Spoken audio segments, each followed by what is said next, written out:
TikTok star અને social media influencer કીર્તિ પટેલની મુશ્કેલીઓ ફરી વધી છે અને આજે પૂણા પોલીસે લેન્ડ ગ્રેબિંગના કેસમાં સુરતના લાજપોર જેલમાંથી તેની ધરપકડ કરી છે। શું મામલો છે? હવે કીર્તિ પટેલના દિવસો કપરા કેમ શરૂ થયા છે, વિગતે વાત કરીએ। વૈષ્ણવજન તો તેને કહીએ જે પીડ પરાઈ જાનાને રે। દર્શક મિત્રો, નવજીવન ન્યૂઝમાં આપનું સ્વાગત છે। હું છું ફૈઝાન।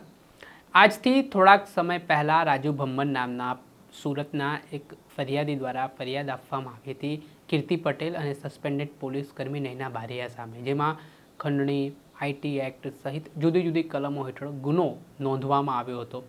ઘટનામાં જે ફરિયાદી હતા તેમના એવા આરોપ હતા કે કીર્તિ પટેલ અને નૈના બારૈયા મળીને તેમને બ્લેકમેલિંગ કરે છે, માનસિક ત્રાસ આપે છે, ધાકધમકી આપે છે ને ખંડણી માંગે છે। અને આ ઘટનામાં પૂણા પોલીસે ઘટનાની ગંભીરતા લઈને ખંડણી સહિત જુદી જુદી કલમો હેઠળ કીર્તિ પટેલ અને નૈના બારૈયા સામે ગુનો નોંધ્યો હતો।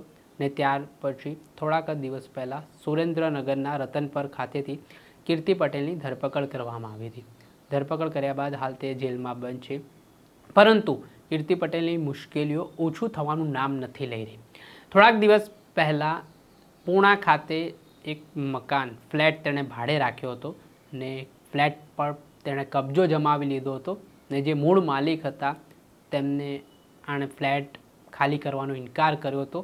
જે બાબતના સંદર્ભમાં એ દંપતી દ્વારા સ્થાનિક પોલીસ સ્ટેશનમાં કીર્તિ પટેલ સામે લેન્ડ ગ્રેબિંગ હેઠળ કાર્યવાહી માટે અરજી કરી હતી, જે બાદ પોલીસે લેન્ડ ગ્રેબિંગનો ગુનો કીર્તિ પટેલ સામે નોંધ્યો હતો ને તે જ કેસમાં લાજપોર જેલમાં બંધ કીર્તિ પટેલની આજે સુરતની પૂણા પોલીસે ફરી ધરપકડ કરી છે ને તેની પૂછપરછ હાથ ધરી છે। જે ખંડણી બાદ હવે લેન્ડ ગ્રેબિંગનો પણ ગુનો નોંધવામાં આવ્યો હતો। તે મામલામાં આજે કીર્તિ પટેલની ધરપકડ થઈ છે ને અગાઉ પણ તેની સામે ગુનાઓ નોંધાયેલા છે। અંદાજિત 18 જેટલા ગુનાઓ, મારામારી હોય, ખંડણી હોય, લેન્ડ ગ્રેબિંગ હોય તેવા ગંભીર ગુનાઓ નોંધાયા બાદ હવે કીર્તિ પટેલની મુશ્કેલીઓમાં સતત વધારો થતો હોય તે પ્રકારની સ્થિતિ નિર્માણ થઈ છે। દર્શક મિત્રો, આવા જ વિડીયો જોવા માટે નવજીવન ન્યૂઝ જોતા રહો, લાઈક કરો અને વધુમાં વધુ શેર કરો।